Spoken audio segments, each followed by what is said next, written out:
Bueno, muy bien, en Tribuna Libre, en este primer bloque, vamos a estar con Jorge Sato, que es el candidato que tiene Cambiemos a la legislatura provincial, candidato a diputado en este caso. Jorge, bienvenido, ¿cómo estás? Hola Jorge, ¿cómo estás? Buenas noches, un saludo para toda la audiencia aquí de la Bueno, zona. bien, recién hablábamos, incluso ya está en el estudio Horacio Mavet, que es candidato a senador por el Partido Justicialista.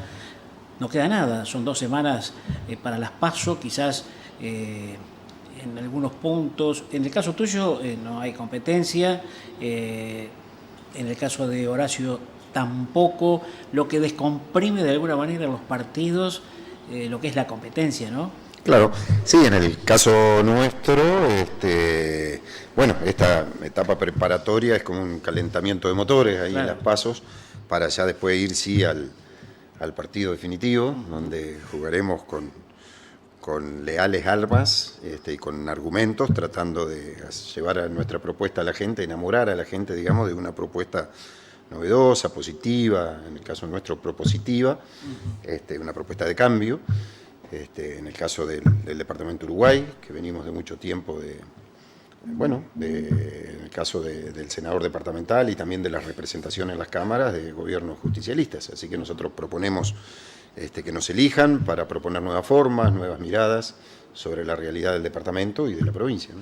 En lo que tiene que ver justamente con el interior del departamento, bueno, Basavilbaso tuvo del 83 a la fecha, ha tenido 2 senadores, que fue en el 83 el doctor Muñoz y luego quien era intendente de Basavilbaso, Ángel Medina. Me acuerdo. Bueno, después un poco... Porque soy muy joven, yo me acuerdo, pero poco. ¿Te acordás? Pero bueno, está bien, digo que exista también esta participación en ambos espacios, en ambos partidos, que a veces se da, a veces no se da, digo, con lo que es el interior, ¿no? Sí, yo creo que esto es esencial a la democracia, mi formación como abogado, conocedor y estudioso de lo que es en esencia la democracia. La alternancia es uno de los pilares fundacionales y esenciales de lo que es la democracia. Para cualquiera que le toque gobernar, permanecer en el poder, permanecer en los espacios de gobierno genera un acostumbramiento, genera un estancamiento, hay que tener muchísima habilidad para permanecer y a la vez reinventarse o estar cerca de situaciones. Por eso, para cualquiera que le toque, la alternancia genera, desde el llano se ven cosas que no se ven desde el poder, claro. Pasan cosas que de otra manera no pasan, y está bueno, es un paso que a la democracia argentina, que todavía es joven, si consideramos desde el 83 para adelante, es una de las cosas que le estaría faltando, tener esa alternancia, esos partidos fuertes, que cuando están en el llano permitan rearmarse, ver, corregir, reinventarse, renovarse y volver a la competencia. Y bueno, y por qué no conquistar espacios. Recién utilizabas una palabra, un término, tenemos que enamorar a la gente. Cambiemos tiene una tarea, convengamos, en este marco que se da hoy, una tarea en ese sentido muy importante y muy desafiante, porque seguramente cuando recorres, cuando estás, cuando hablas con la gente, hay como un impacto que se genera a partir de, insisto, esta coyuntura, ¿no? Que te deben plantear que la tarifa eléctrica, que la tarifa del gas, que la falta de empleo, en fin. ¿Cómo haces para...? ¿Cuál es el argumento? ¿Cuál es el argumento? El argumento es sobrevolar la coyuntura, sobrevolar lo inmediato, el presente, el hoy, que por supuesto es una necesidad, vivimos en el presente. Es muy difícil, es imposible modificar el pasado, lo único que podemos hacer es en todo caso reasignarle o resignificarlo al pasado, vivirlo como una experiencia o como algo en lo que o queremos repetir o queremos no volver a estar. Pero nosotros entendemos a la política como la posibilidad de un sueño, como una imagen aspiracional hacia donde queremos ir. Y en este aspecto, desde Cambiemos, tenemos un trabajo muy interesante y estamos proponiendo a la sociedad, porque hoy se nos habla de la inflación, hoy se nos habla de la pobreza, pero esto no es una cosa que llegó con nosotros. No es que llegó a la Argentina con el gobierno de Cambiemos. Estos días ha salido una estadística que en los últimos 50 años de la Argentina hemos tenido de promedio un 60% de inflación anual, con lo cual hemos convivido con esta situación. En el año 88 había más de un 30% de pobres y hoy tenemos un 32%. Esto quiere decir que los argentinos hemos estado empantanados en un auto boicot, en un freno, en una situación en la de no saber muy bien hacia dónde vamos y no hemos podido despegar como sí lo han hecho otros países de la región. Ya no nos comparamos con Europa, ya no nos comparamos con Australia, como hacíamos en algún momento, sino que hoy tenemos que compararnos con lo que logró hacer Paraguay, con lo que logró hacer Chile, con lo que en buena hora logró hacer Perú y hasta Bolivia, que siempre ha sido como la ninguneada de Sudamérica. Ellos han logrado fortalecer una moneda, pararse en una situación bastante más clara que la nuestra, incluso fortalecer sus democracias, generar esto que proponemos desde Cambiemos, los frentes amplios, con una variedad de composiciones partidarias dentro de la propuesta hacia la gente. Y bueno, eso es lo que nosotros queremos, más allá de la coyuntura, decirle a la gente que hay una posibilidad de encontrar una nueva Argentina. Ahora, qué fenómeno esto de la Argentina que no puede salir, ¿no? Porque, bien lo decías, ya no hay que mirar Europa, sino los países de América, cómo han ido superando, cómo han ido creciendo y todo inversamente proporcional precisamente a la Argentina. Porque yo creo que en la Argentina lamentablemente hemos tenido esto de tapar los problemas. Los problemas aparecen y tenemos dos opciones, o nos quedamos a vivir en ellos y tratamos de hacer como que no existen, como ha pasado eliminando estadísticas, eliminando el INDEC, no dando a conocer los números, o asumiendo las cosas como son, diciendo la verdad y diciendo, señores, tenemos que actualizar las tarifas porque lo que estábamos pagando cubre el 10% de lo que cuesta producirla y vamos hacia un camino de quedarnos sin energías. Tenemos un 32% de pobres, vamos a ver cómo solucionamos este problema. Tenemos chicos que no interpretan texto y no saben matemática. Planteemos y pongamos en nuestra agenda el tema de la educación, porque nos vamos a quedar con un país que está fuera del mundo, donde lo que domina ya no son los recursos naturales, sino el mundo del conocimiento. Hay un mundo nuevo, hay un siglo XXI que nos propone otros desafíos. Ya no hoy no alcanza con tener soja, con tener minerales, hay que tener energía, pero también hay que tener conocimiento. Hay que tener alimentos, pero también hay que estar al ritmo de lo que hoy demandan las sociedades modernas. Ahora, en términos de idea, lo que vos planteás está bien y casi que es, te diría, para no discutirlo. Ahora, esto llevado a lo diario, ¿no es cierto?, es donde seguramente se generan las dificultades, porque, bueno, si es una política a largo plazo está bárbara. Ahora, el problema nuestro está en mañana. Sí, por supuesto. La inmediatez. Sí. Bueno, pero también sería lo mismo que tener una caja de bombones y comérsela todos en los 15 minutos porque me genera mucho placer. Esto seguramente a futuro me va a generar una descompostura. Por ahí me dirán, no vale la comparación, pero bueno, uno trata de encontrar algunos ejemplos donde dice, no existe ningún logro que no tenga de por medio algún espacio de sacrificio, de resignar algunas comodidades y de reconsiderar quiénes hemos sido, porque venimos recurrentemente en la historia del país, si nos vamos 30, 40 años para atrás, teniendo cíclicamente momentos de algún crecimiento leve, alguna estabilidad en la moneda, pero luego vienen las supercrisis y ahí tenemos cada 10 años, y esto es lo que no queremos volver a repetir. Y acá me parece que la política argentina necesita toda en su conjunto, como hablábamos recién con Horacio antes de empezar acá. No existe la pelea, existe la preocupación por ver quién tiene la propuesta más acertada o que la gente entiende que es la que corresponde a cada momento y en cada tema para poder salir de esta situación y dar un paso hacia adelante. Vayamos a la provincia, 2 o 3 temas puntuales. Sí. Benedetti, en estas últimas horas, hay 2 ideas fuerza que lanzó en el marco de la campaña. Una, la más reciente, voy a intervenir vialidad.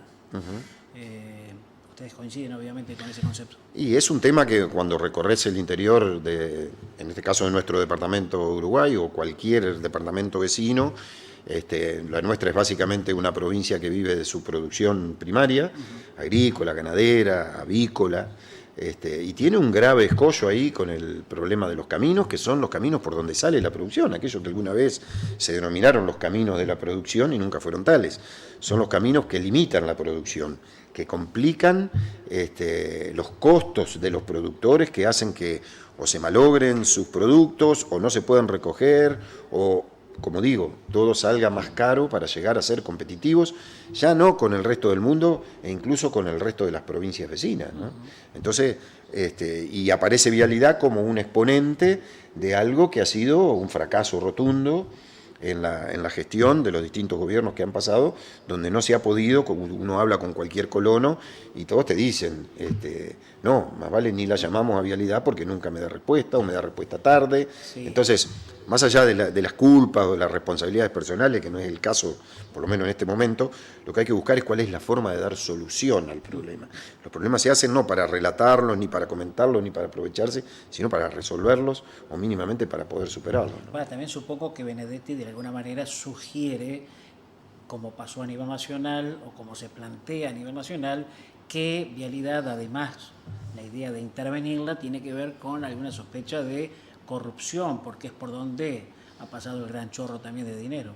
Sí, sí, pero en este caso la mirada está puesta más que nada en la posibilidad de solucionar al vecino, de solucionar al productor para los inconvenientes con los que se encuentra, porque lo que mejor él sabe hacer es justamente dar valor agregado a su trabajo y generar riqueza, que es lo que estamos necesitando. Y eso es lo que la provincia a su vez necesita para obtener fondos suficientes para poder mejorar esa comunicación.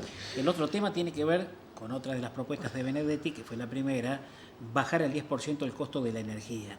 Y acá hay una discusión, seguramente Horacio Mabet lo va a plantear también. A ver, Entre Ríos, ¿tiene la energía a los valores que tiene porque es un problema de Entre Ríos o porque es un problema de nación? Bueno, la tarifa de la producción del kilowatt al que se lo vende a cada una de las distribuidoras de las provincias es el mismo para todas. De ahí parten todas por igual. Luego viene una parte que tiene que ver con el transporte, que tiene que ver con los impuestos que se cobran a nivel provincial y a nivel municipal. Y en eso Entre Ríos está mal, estamos primeros, pero estamos primero entre los peores. O sea, somos la provincia que tiene al consumidor la tarifa más cara que le llega. Estamos por sobre la provincia de Corrientes y la provincia de Misiones, con quienes podríamos compararnos, un 40, un 45% arriba.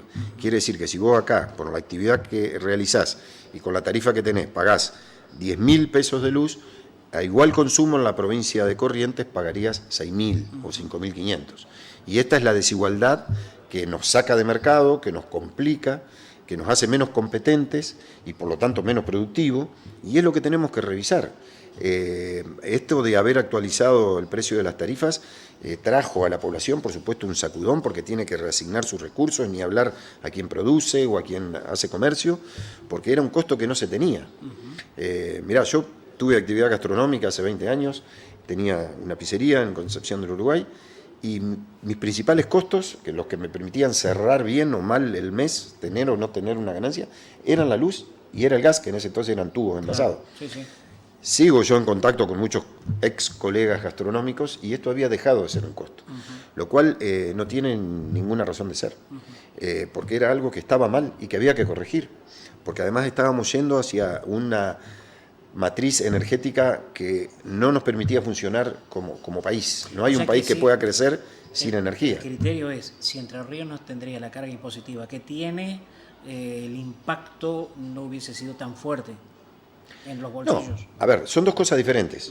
Una cosa es el impacto de lo que nosotros estábamos pagando para la luz, por ejemplo, el 10% de lo que salía generarla. Sí. El otro 90% eran subvenciones, subsidios del Estado, que en definitiva lo pagábamos con nuestro propio impuesto. Los impuestos iban a subsidiar esa actividad, no era que no la pagábamos. Pero ahí había otro problema que era la no inversión o el deterioro de la producción energética. Pero además, quienes no consumían con sus impuestos subsidiaban a quienes más consumían, porque a mayor consumo, mayor subsidio, con lo cual era una situación absolutamente injusta. Ahora, actualizar las tarifas no fue nadie hace política para perder votos. Nosotros, o el gobierno de Mauricio Macri, entendió que esta era una necesidad de poner al costo energético en la realidad. Todavía hoy estamos en un 70-80% de cubrir el costo de lo que cuesta generarla. Pero además, esto no es antojadizo lo que digo, sino que estamos aún más barato que el Uruguay y más barato que Chile y Brasil en el costo del valor del kilowatt, y lo mismo para el gas. No es que estamos por encima de los valores, hablando de moneda contante, que es el dólar. Y después viene además el tema de los impuestos municipales y provinciales que se graban a la boleta y que se aplican sobre el monto de consumo, con lo cual aquel que más consume, más paga. Y bueno, ahí viene toda una revisión que juntos tenemos que hacer para tender hacia algo más razonable. También se ha dicho, y disculpad porque esto es importante, cuando se dice, o nosotros pedimos a los gobiernos municipales o provinciales que bajen esos costos, que ¿por qué el Estado Nacional no baja el IVA? Es un argumento que se ha utilizado para rebatir. Nosotros decimos el IVA es coparticipable. O sea que en todo caso, y este gobierno se ha encargado de darle a las provincias lo que le corresponde por la coparticipación. Así que si se bajara el IVA, también se bajaría el ingreso que tiene la provincia. ¿Te ves en la legislatura precisamente abordando todos y cada uno de estos temas? Bueno, si Dios quiere, uno está propuesto y está posicionado como para, con la esperanza de hacerlo. Sería muy soberbio decir que ya me veo, pero también no tendría lógica decir que no. Por supuesto, quienes estamos en la política perseguimos ese sueño, tenemos ganas de hacer cosas, de innovar, de dar respuesta a la gente. Esa es la vocación que uno tiene de la política como servicio. Así que sí, me veo. Venís justamente, me comentabas recién, de una reunión de turismo. En Villaguay. Que también el turismo es muy importante en general para el país, pero particularmente en estos últimos años para la provincia. ¿Qué perspectivas tienen ustedes? ¿Qué es lo que ven? ¿Qué es lo que avisoran? Y en todo caso, ¿qué es lo que hay que fortalecer? Bueno, Entre Ríos, Nobleza Obliga, ha crecido muchísimo en estos últimos años en lo que es la actividad turística. La actividad turística tiene una característica muy especial que es generadora de mano de obra, en gran cantidad, ¿no? Porque se trata de servicios, son cosas que no se pueden reemplazar por el esquema del siglo XXI, que es de la automatización y de la mecanización, así que nos interesa mucho. Yo particularmente pertenezco en mi fase empresarial al sector termal, y bueno, desde ese lugar siempre estamos tratando de aportar. Entre Ríos tiene que promocionar mejor, insertarse mejor. Podemos todavía explotar esto de los caminos de la producción que hablábamos recién, también es el acceso a un Palacio San José, a un Molino Forclas, algunos valores turísticos como acá las colonias judías y algunos otros lugares que pueden revalorizarse desde ese lugar. Y bueno, hay mucho para trabajar, mucho para mejorar en prestación de servicio. Tenemos la suerte de estar muy cerca de los grandes centros emisores como Buenos Aires y Rosario. Estamos a nada, y a trabajar pocos en kilómetros. conjunto, porque si no, hoy por hoy es como que cada uno tiene su kiosquito, su quintita, lo Sí, explota de la manera que puede. la gran deuda que hay en la provincia a nivel gubernamental con el tema del turismo es la creación del ente mixto de la gestión del turismo. ¿El turismo es mixto o no es?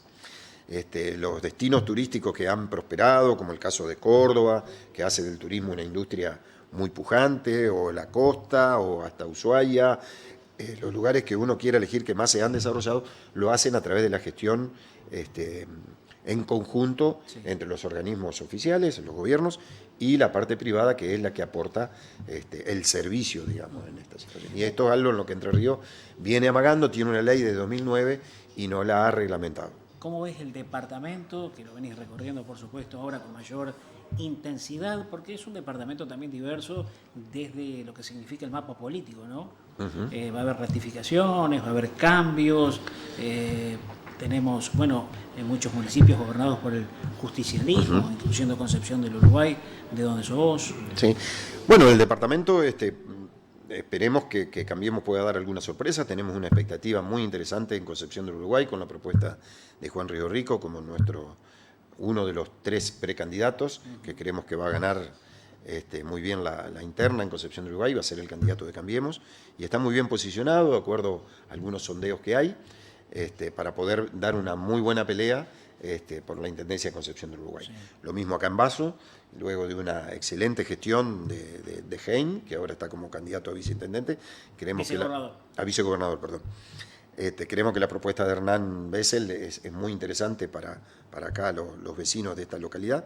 Y después en el interior del departamento Cambiemos ha dado un paso que tiene que ver con su crecimiento, con su fortalecimiento como espacio, armando muy buenas listas en todas las localidades. Sí.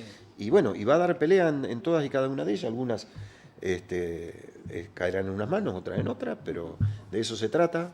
Y creo que va a ser una elección muy reñida en todas las localidades del departamento. En las últimas elecciones, sorteando la legislativa, que fue efectivamente la última y donde ganó Cambiemos en prácticamente todas partes, pero me refiero a la de gobernador. En ese momento competía el actual gobernador Bordet con De Angelis. Con De Angelis. De Angelis, yo creo que hasta las 9 de la noche de ese domingo era el gobernador, hasta que empezaron a llegar los datos de Concordia y termina ganando Bordet por un margen... 20.000 votos. 20.000 votos que, digamos, en una elección provincial Era muy poco. Es un margen mínimo. Cambiemos, fundamentalmente Frigerio, ha hecho un trabajo en estos 3 años en Concordia muy específicamente, ¿no? ¿Ustedes creen o están esperanzados justamente en ese triunfo, en el de Concordia, y de ser así, manteniendo el resto como ocurrió hace 3 años, tendrían garantizado el triunfo? Digo, ¿esa es la cuenta que hacen? Más allá de las cuentas, que, a ver, es lógico, cualquiera que sabe que una elección se gana con votantes, hay que ir a los grandes centros a trabajar. Sí.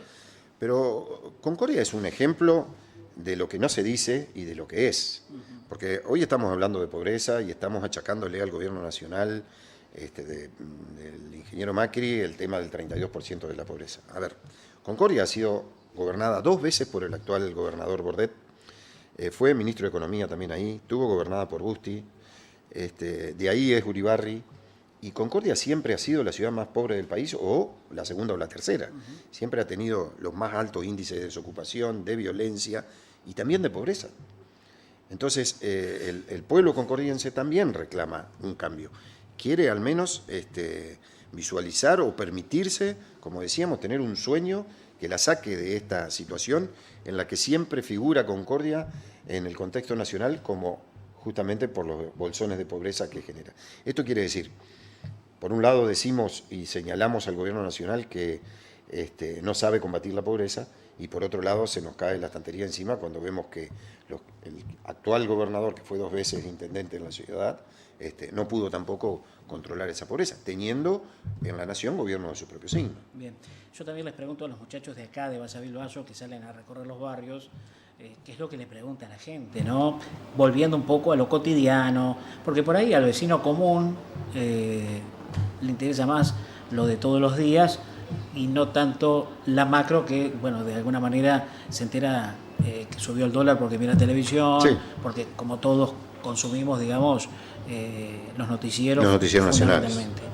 Pero bueno, a la gente en cada uno de los pueblos lo que le interesa seguramente pasa por otro lado, o hay un combo donde, por ejemplo, vas vos a un barrio de Uruguay y te dicen, bueno, mirá, Jorge, yo quiero que me arreglen el pozo, pero también quiero que me bajen el dólar. Sí, no, indudablemente esto es obviamente opinable y depende dónde te pares o dónde pongas el foco, puedes dar una respuesta a la otra.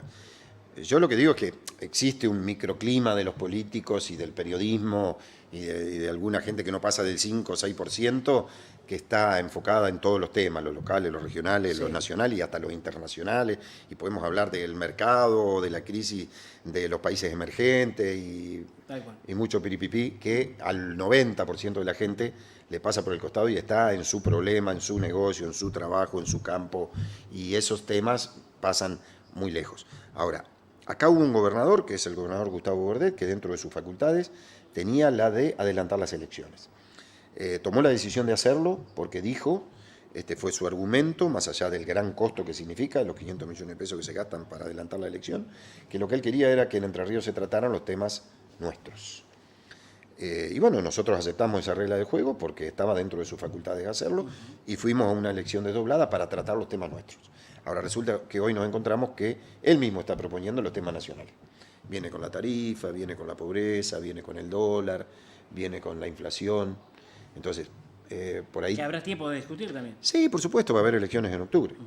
A mí me gustaría que se recobrara un poco la coherencia y dijéramos, bueno, hablemos de la tarifa de la energía en Entre Ríos, hablemos de los caminos de la producción de Entre Ríos, hablemos de la puesta en valor de los puertos, donde desde el gobierno nacional hicimos el dragado del río Uruguay para poder navegarlo libremente, y ahora nos encontramos con que están viniendo los barcos que traen puestos de trabajo, y a la provincia le está faltando dar lo que tiene que dar en energía, en infraestructura y en algunas otras cuestiones que mejoran esa situación.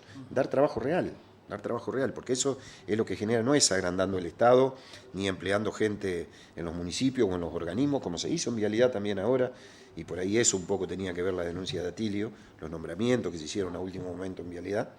Eso es un trabajo que lo único que hace es aumentar el costo del Estado y en definitiva el déficit, que también es algo que hace 70 años venimos arrastrando, gastando más de lo que producimos. Y esto ya se sabe, termina mal siempre. Por último te pregunto, ¿cómo lo ves, ya como hombre del PRO, como hombre de Cambiemos, al intendente de Basavilbaso, que no deja de ser una sorpresa en términos, digo, de aparecer como candidato a vicegobernador? Y lo veo como un hombre del llano, como un hombre que irrumpió en la política porque fue invitado, porque fue interesado a sumarse en esta nueva propuesta, y que, bueno, tomó la decisión y se puso a gestionar, y la verdad que nos dio una grata sorpresa a todos, y especialmente creo a los vecinos de esta ciudad, que era una ciudad que venía haciendo la plancha, durmiendo una siesta, con los motores parados, en el sentido hasta gráfico de lo que pasó con el ferrocarril en este país, y de repente se encontró con un hombre que salió a gestionar, que salió a relacionarse, y que puso a Basavilbaso en un lugar que ni siquiera soñaba estar, y hasta recibieron la visita del presidente de la República. Sí, sí. Se llame como se llame, en este caso llamaba Macri, pero podría haber sido cualquier otro. Basavilbaso creo que no soñaba con eso. Y hoy la ve uno a la ciudad y la ve más iluminada, más modernizada, con situaciones que le ha brindado un insertarse nuevamente dentro del departamento y también dentro de la provincia. Y esto lo catapultó a Gustavo, que ha sabido relacionarse muy bien con todos los gestores de la política, del contexto provincial, tanto de su propio partido como de los rivales, ¿no? Y esto es muy bueno, esto es lo que hoy reclama la gente quiere que no le hablen más de esto de la grieta, de estar enfrentados, de pelearnos entre nosotros, y no hacer lo que tenemos que hacer, que es sentarnos y buscar la mejor solución para la gente. Muy bien, Jorge, muchas gracias por venir. Gracias a vos, Jorge, un saludo para todos. Muy bien, Jorge Sato, candidato a diputado, hombre de Cambiemos. Hacemos la pausa, por supuesto, seguimos con otros candidatos, en este caso con el candidato a senador Horacio Amabet. Bueno, acá estamos de nuevo para promocionar lo que va a ser los sábados y los domingos de películas, ¿sí? Como nos tenemos acostumbrados, como fue el año pasado, este año también les vamos a estar presentando películas que no van a ver en otros lugares, solamente aquí, en Delco Imagen, en Canal 13 y en Divox, en HD, en el Canal 15, los sábados a las 22 y los domingos a la misma hora. Algunos de los adelantos de películas que vamos a ver este año los vemos ahora.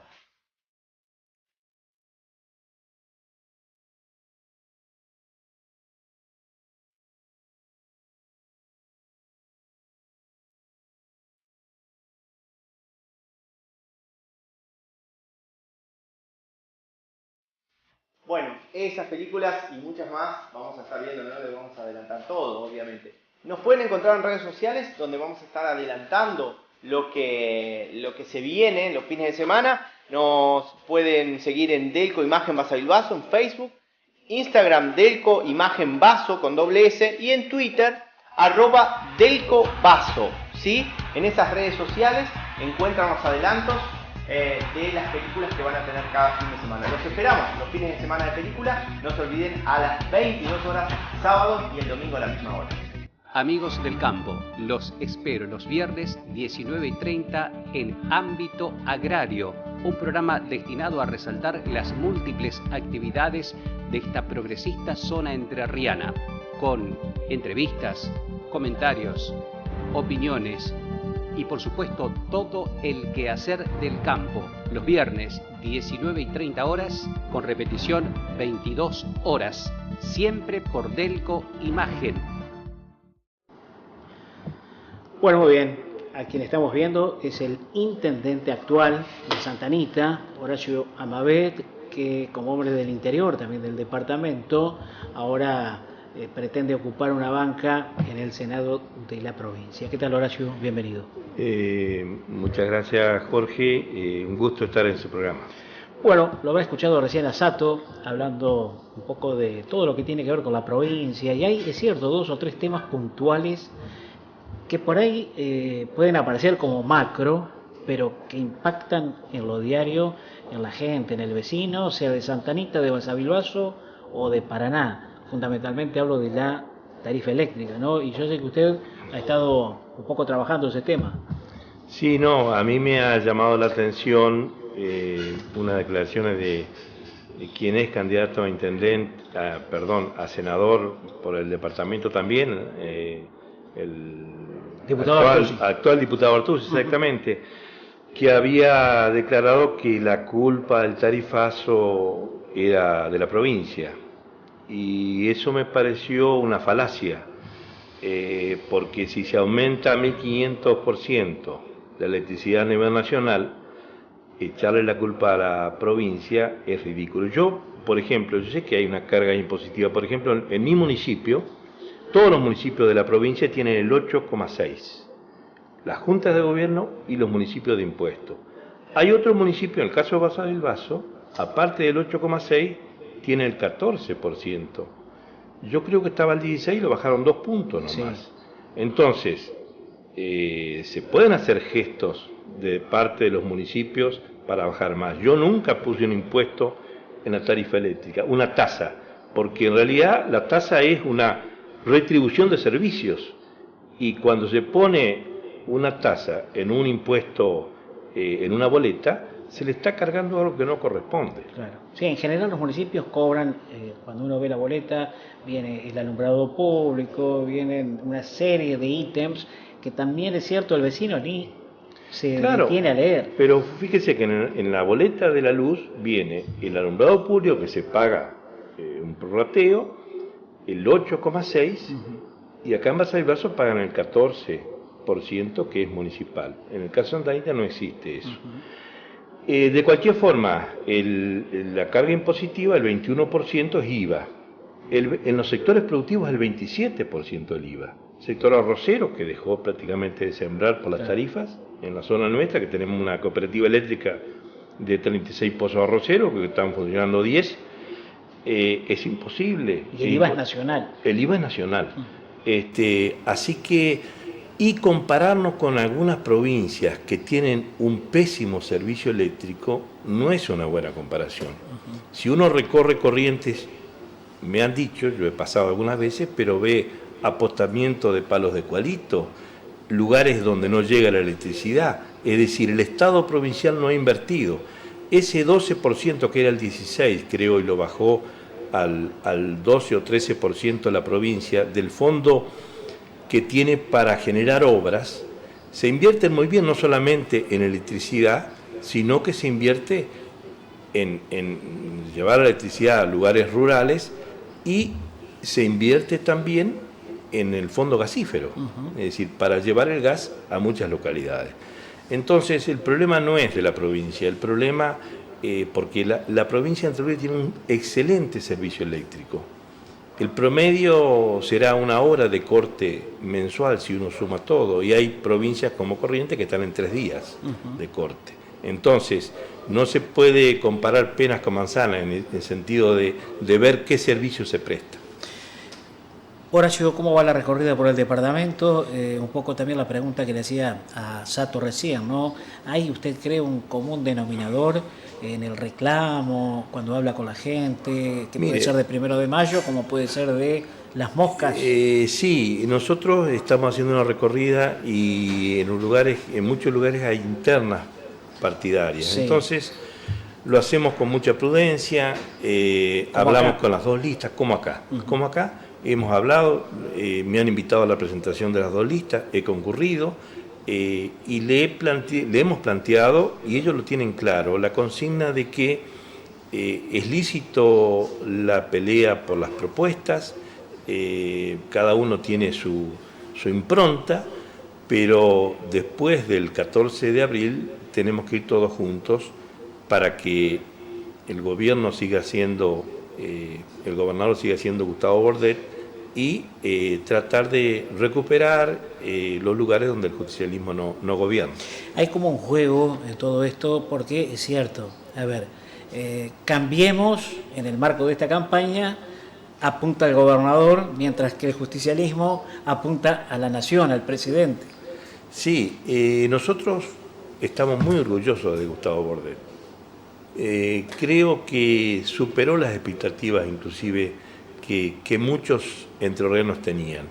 Y creo que va a tener un triunfo contundente, porque si bien es un hombre de profundas convicciones políticas, es una persona que sabe dialogar, y lo ha hecho con adversarios políticos, con mucha altura, fijando posición y tratando de pelear por los intereses de Entre Ríos.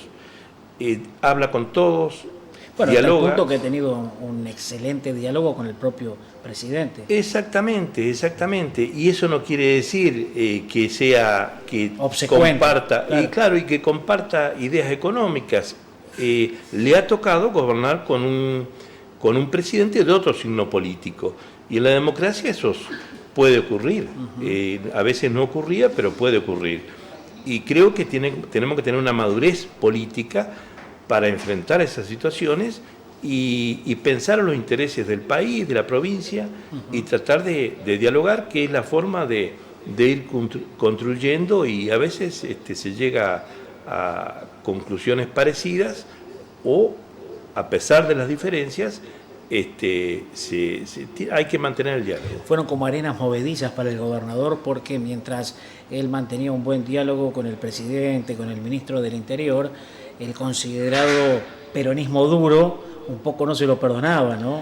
Yo creo que una cosa es estar en el llano y otra cosa es estar en el gobierno.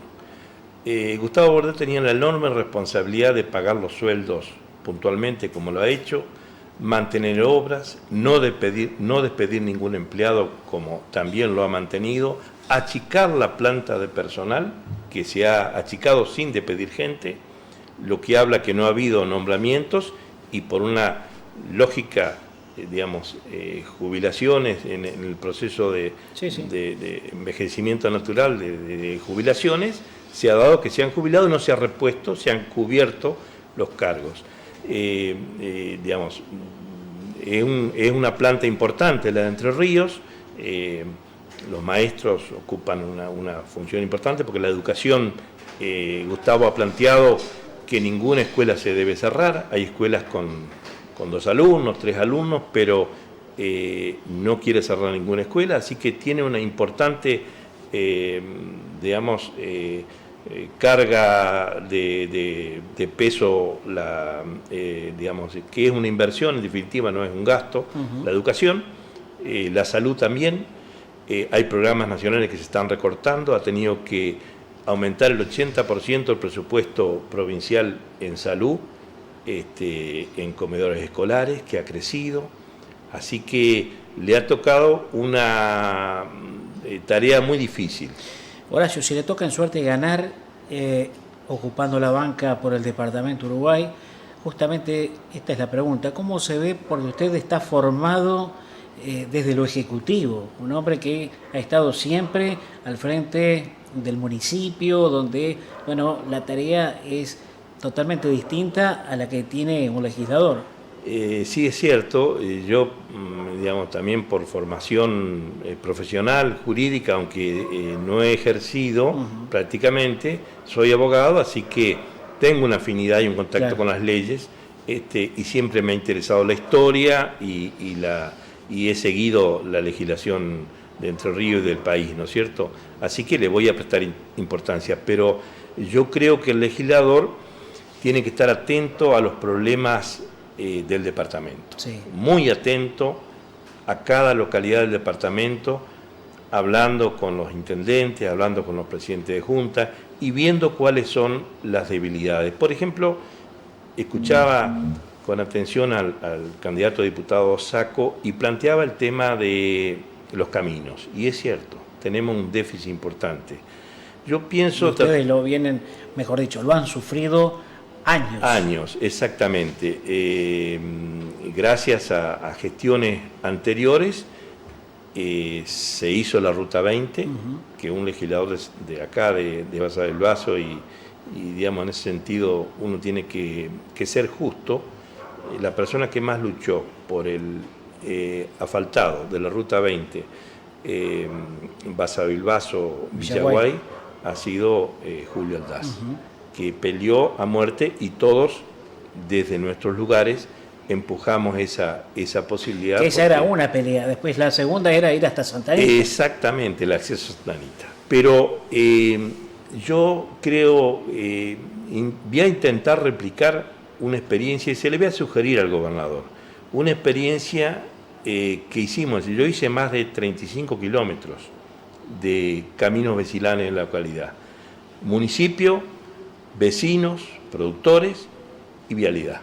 Es decir, y actuó el municipio como coordinador de esa tarea. Nosotros, por ejemplo, tenemos 200 kilómetros. Si a mí me dicen, le transfiero la máquina de vialidad con el maquinista, se llama a la participación de los productores, el municipio pone una parte. Entre todos podíamos tener excelentes caminos. Creo que uno solo, a veces la estructura de vialidad, se hace más parsimoniosa, sí, más paquidérmica. Y mucho más hacia el interior mismo de cada departamento. Exactamente. Por ejemplo, le doy ejemplos concretos. Se rompe una manguera de la máquina y nosotros le decimos al empleado, mirá, vamos a Basavilbaso, vamos a Villaguay o vamos a Villa Elisa, la reparamos y se la traemos. Claro. No tienen que llegar los mecánicos, salvo una rotura importante, pero se podría agilizar mucho más la actividad para el mantenimiento de los caminos, que son esenciales a la producción, y esa es una de mis preocupaciones principales, ¿no es cierto?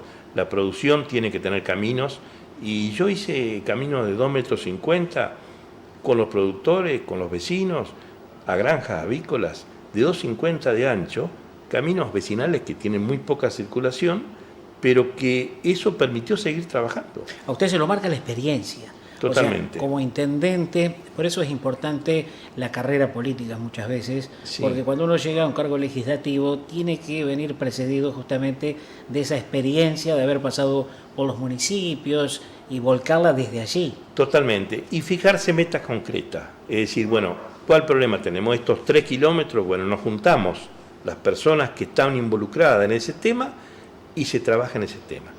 Y no hay que generalizar las cosas, hay que ir a los hechos, a las cosas concretas. Y esa es la forma de ir avanzando en la red vial del departamento. ¿Lo sorprendió, Horacio, el hecho de que lo hayan convocado para ser el senador? Mire, ¿O se la veía venir? No, la verdad que pensaba que no iba a ser. Mi nombre siempre a veces sonaba, pero yo no soy un hombre de andar en internas, ni pasilleando, como se dice en política. Exactamente. Entonces yo estaba retirado, mi hijo Lautaro, que es el apoderado de la lista, había llegado. Yo figuraba como último concejal, sí, y había viajado el viernes para presentar la lista. Y el sábado de la mañana sonó el teléfono y vino la propuesta de Cuader a través del gobernador, ofreciéndome que pensaban que yo podía ser un buen senador, así que aceptamos el convite, como quien dicen en el campo. También yo lo mencionaba, Basavilbaso tuvo 2 senadores del 83 a la fecha. Después, bueno, obviamente Concepción del Uruguay fue concentrando. ¿Y usted cree que llegó nuevamente la hora del interior? Yo creo que hay que pelear por las localidades chicas del interior.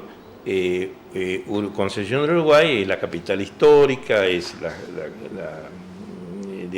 cabecera departamental. Aunque, perdóneme, Herrera tuvo el suyo ahora por 2 periodos. Exactamente. Pero me parece a mí que, por supuesto, no es una cuestión pero hasta simbólicamente es importante que sea un hombre del interior. Claro. Y de la parte norte del departamento, que estamos alejados por la ruta a 120 kilómetros de Uruguay. Y que voy a tener contacto prácticamente diario con localidades vecinas, y Basavilbaso están en los afectos nuestros, en los contactos, hay toda una vida en común, claro, entre Santa Anita y Basavilbaso. Y usted, de alguna manera, por su personalidad, dentro del peronismo, sin lugar a dudas, es un hombre que tiene marca su presencia. Me decía días atrás el actual diputado Bisoni, que mucho no lo conocía a usted y que bueno, se han conocido mucho más en este proceso y está bueno, realmente muy contento justamente por la calidad humana, me decía.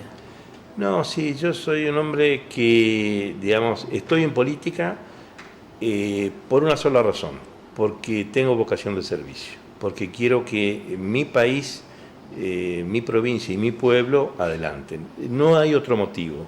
Yo realmente me formé en una generación idealista, se imagina que yo entré a la facultad en el año 68, eran los movimientos en Francia, plena efervescencia. Exactamente, la imaginación al poder, decían los muchachos franceses, el cordobazo, los chicos jóvenes, o muchas ni saben qué fue, pero fue un levantamiento de la población contra la dictadura de Onganía. Viví todas esas etapas, participé en la política universitaria, siempre vinculado al espectro, al espacio del peronismo. Y bueno, después vine a Santa Anita, me retiré, me dediqué a la actividad, digamos, de administración agropecuaria, muchos años, y bueno, me fueron un día a plantear la posibilidad de ser presidente de Junta de Gobierno. Claro. Así que ejercí la presidencia, también ad honorem, por supuesto, más de 10 años, y no se creó el municipio en Santa Anita, lo que consideré una injusticia de los gobernantes de ese tiempo, que no, a pesar de mis reiterados pedidos... Lo termina concretando el por entonces gobernador Montiel. El doctor Montiel, exactamente, y Santa Anita en realidad está muy agradecido a esa situación. Yo también era, digamos, aspiraba también a que se creara el municipio, claro. Y me acuerdo que Maya fue a Santa Anita y lo único que le pedí, me dijo, ¿qué precisan ustedes? Que sea municipio. Y en cierta forma del otro espacio político del radicalismo también plantearon lo mismo. Le tocó ganar a Montiel y lo concretó, lo que fue un adelanto muy importante porque era injusto que Santa Anita no tuviera la jerarquía municipal. Así que... Me gustó una anécdota suya justamente el día del lanzamiento en Santa Anita, cuando usted, a propósito de lo que le había indicado alguien de la oposición, y usted lo decía incluso en el discurso, que bueno, uno que no sea un gringo de Santa Anita no tenía derecho a gobernar o algo por el estilo.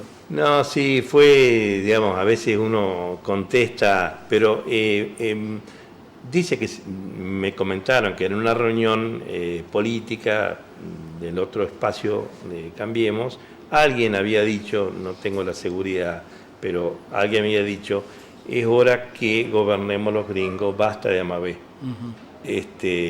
O de los Amabé, porque se da el caso de que mi hijo también. Entonces, en ese momento, en fragor del discurso, se me ocurrió una respuesta, ¿no es cierto? Es decir, en el sentido siguiente, de que a veces uno puede respetar las tradiciones y las culturas de los pueblos sin ser originario.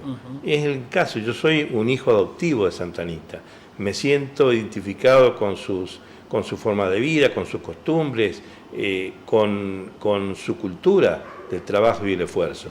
Y todos estos años creo que he hecho gala de esa relación, o he sido un fiel representante de esa cultura. Así que casi una cuestión racista, consideraba de que, digamos, plantear que por no ser gringo, además, pero no es el pensamiento mayoritario de la oposición ni nada por el estilo. Una persona lo dijo, no creo que nadie pueda hacer una discriminación de ese tipo. Está bien, un aporte a la efervescencia de la campaña.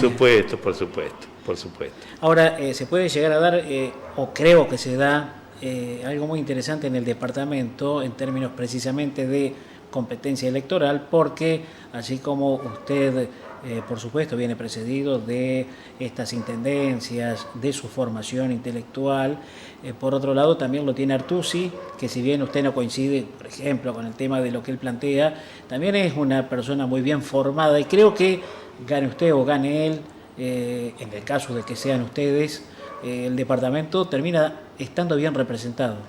No, yo creo que sí, que hay que respetar a todos los... Perdón, a lo que voy es que me parece que en los partidos se dieron cuenta también que ya no hay margen para los improvisados. Exactamente. Yo lo que, digamos, sin entrar en comparaciones, lo que tendría a favor, me parece, viéndolo subjetivamente, es ser un hombre profundamente del interior y conocer a fondo la realidad y los sufrimientos de cada junta de gobierno, de cada pueblo chico, porque lo he vivido 35 años. Me parece que es una ventaja estar en el interior profundo del departamento que estar en Concepción del Uruguay, aunque eso no invalida que se pueda tener una mirada hacia el interior. Horacio, ha sido muy amable, un gusto haberlo recibido y seguramente, bueno, queda un trecho aún porque si bien es cierto que no queda nada para las PASO, se sigue en carrera. Muchas gracias, me he sentido muy cómodo, la primera vez que vengo, así que posiblemente no sea la última, Jorge. Seguro, seguro. Bueno, muchas gracias. Gracias. Bueno, muy bien, Horacio Amavet también aquí junto a nosotros.